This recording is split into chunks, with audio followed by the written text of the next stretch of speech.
It is important to always be careful of who you meet online, because you never know who you're actually talking to. Hello everyone, my name is Anya, and in this video we're going to take a look at what happened on this day in the year 2015, the murder of Kayleigh Haywood. Before we look into what happened on this day, it's important to understand who Kayleigh was and the circumstances that led to her death. Kayleigh Haywood was a 15-year-old girl who lived in Ipstock in Leicestershire, England. She was described as a typical teenager, very close to her family, obsessed with taking selfies, a little bit shy, but she had a close group of friends and had hopes of becoming a hairdresser. On the 13th of November 2015, Kayleigh asked her mother Stephanie if she could spend the weekend at a friend's house. Her mother agreed and dropped Kayleigh off at Ipstock Community College, where she was to meet her friend. Stephanie Haywood thought nothing of allowing her daughter to spend the weekend at a friend's house. So it came as a shock when on the 15th of November, the friend contacted Stephanie to say that Kayleigh had never spent the weekend at her house. To add to the shock, the friend also reported that Kayleigh's phone had been found by a stranger and the screen had been cracked. You can only imagine the shock and terror that Kayleigh's parents must have felt. If Kayleigh had not spent the weekend at a friend's house, where was she? Why had she abandoned her phone? Why had she lied about where she was going? Kayleigh's parents reported her missing and an investigation was immediately launched. Police checked Kayleigh's Facebook profile and they discovered that she had been in contact with a 27-year-old man named Luke Harlow.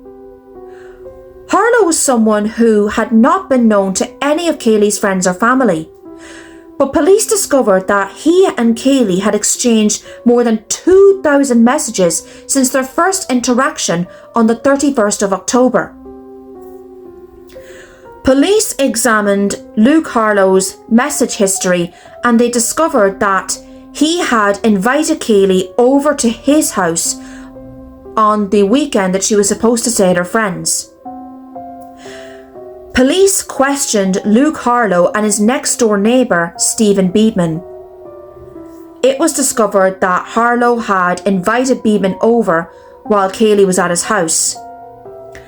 What exactly happened during that time isn't clear, but what is known is that Kayleigh was kept at the house against her will, and in the early hours of the 15th of November, she tried to escape, but Beatman chased her into a secluded area